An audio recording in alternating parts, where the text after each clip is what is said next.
What's the future of the housing market as we head into 2022? There's a lot of headlines at the moment, a lot of people calling for a housing market crash. At the same time, you do have inventory levels increasing. So the number of homes available is actually increasing, and pending home sales, the number of homes actually going into escrow is decreasing.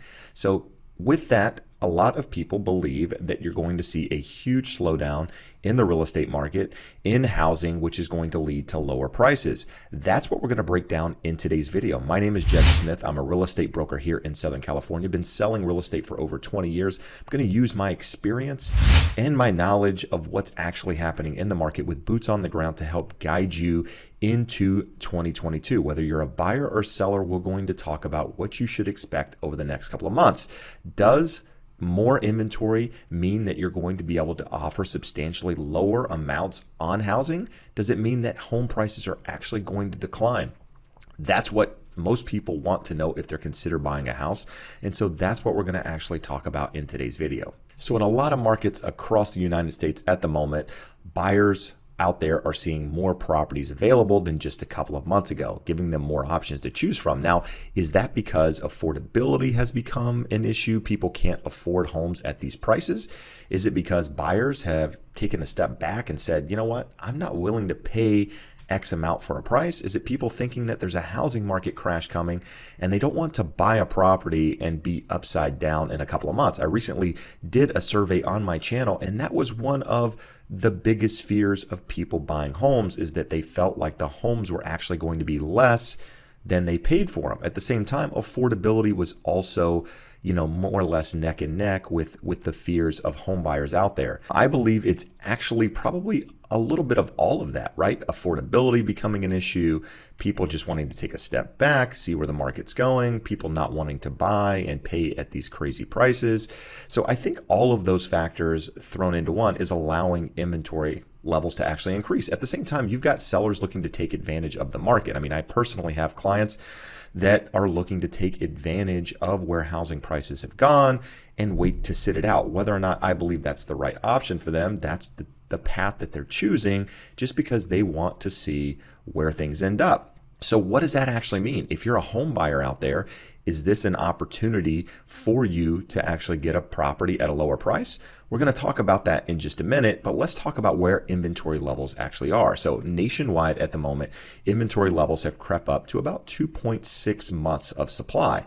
Now, at the bottom, when inventory was super tight, very few homes out there just a couple of months ago, across the nation, we were somewhere around 1.7 months of supply of homes. So we've increased quite a bit with the number of homes available.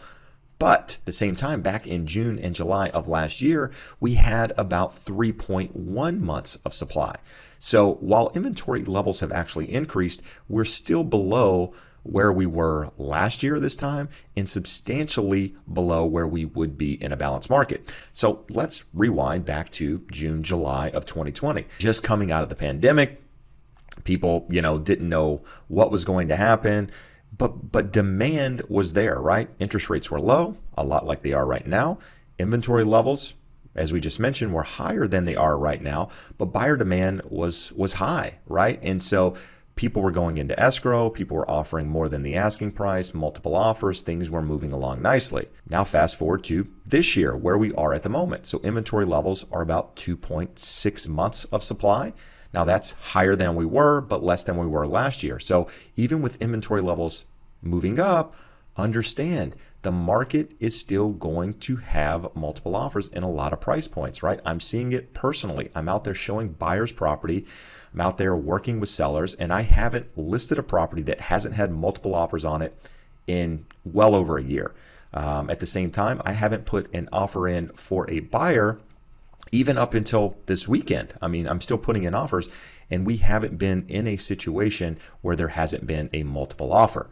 So we're still competing against other buyers. We're still offering more or less the asking price. We're not going substantially lower than where homes are listed. And I think that's important to note, right? Even though there is more inventory out there, buyer demand is still high because interest rates are low. There's not a lot of property to choose from in a lot of markets. Here in my local market, we're still well below where we need to be to even be close to a balanced market, much less a buyer's market. So it still favors sellers.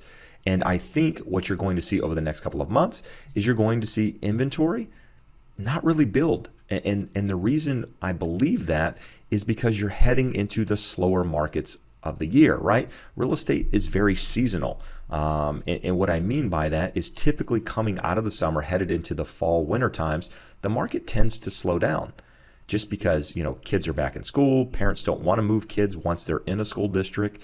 You've got, the summer's over, people heading into the holidays, starting to plan what they're going to do over the next couple of months. Unless you have to move, this is typically the time of year when things seem to slow down. I think you're likely going to see buyer demand stay pretty stable, more or less where it is now. I don't think buyers are going to just back out of the market at this point. If they're interested buyers, if they're looking to buy, I think if the right property came up, they would be buyers. They would purchase those homes. And I also believe that if you saw a pullback in prices at all, I think those buyers would definitely take advantage of that, right? Because if there are buyers at the prices that we're at currently, if those prices were to pull back at all, then that just gives them more purchasing power and an opportunity to get into the market. So I believe that buyer demand is going to stay stable. As I mentioned a moment ago, I don't think you're going to see a huge increase in inventory just because of the time of the year that we're heading into. Although you do have forbearance, the majority of forbearance is starting to end over the next 2 months. So that will add some inventory depending on where you are in the country. But I don't think it's an opportunity for you as a buyer to offer substantially less for a property. I don't think it's an opportunity for you to get a quote unquote deal on a property, but I do believe it's an opportunity for you to potentially purchase a house with less competition, right? I think there are less buyers out there at the moment competing on the same homes because there is a little bit of, more inventory across the nation in a lot of markets. There are more options for buyers to choose from. That means less buyers putting offers on the same homes, driving up the prices like we saw 6 months ago.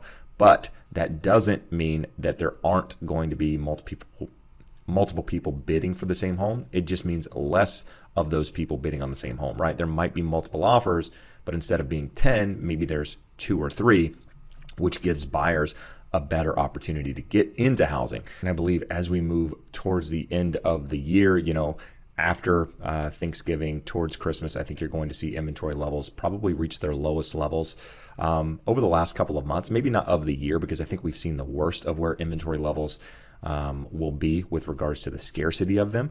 But I don't think you're going to see a lot of homes come on the market during those months. But I do believe buyer demand will stay pretty stable. I think buyers will continue to look during that time if the right property presents itself, which is going to create opportunities, right? It's going to create opportunities for sellers. If you have a property, there's probably going to be less competition on the market over the next couple of months. But at the same time, if you're a buyer, you use a real estate agent that understands the market, understands what's going on, can help you make an offer based on comparables and being fair and reasonable with regards to the offer versus just thinking, because the headlines say that the market's slowing, that you're able to go out and actually make an offer substantially lower than the asking price, because I don't believe we're in that market, and I don't believe we're going to be in that market for quite some time. As I mentioned a moment ago, the headlines over the next couple of months are likely going to read that the market's slowing. Without getting into detail and reading the article, you may be under the impression that the market is turning into a buyer's market and that you're going to get some deal. Make sure you read the actual article. Make sure you dive into the details. It's typical for the market to slow during this time of year. This year is going to be no different. And understand, when you see pending home sales declining, you see, existing home sales potentially declining, understand where they're declining from. We've been on this huge rise over the last 18 months or so, and it would be completely normal to see a pullback in these numbers. Actually, it would be, it's needed in many ways to see a pullback in these numbers so that we get a more stable market, less craziness out there. But, as I've mentioned, my goal with this channel is not to spread fear. It's actually to provide you information that you can use if you're looking to buy a house or sell a house. So do me a favor, if you found any value in this content at all, hit the thumbs up, hit the subscribe button if you want to stay up to date on all things real estate related. And I would also ask a favor. If you're actually looking to buy a house, wondering whether you should buy or wait, check out this video here where I dive into those details. But for now, I appreciate you taking the time to watch. I appreciate the support. Hope to see you again soon. Have a great day. Bye-bye.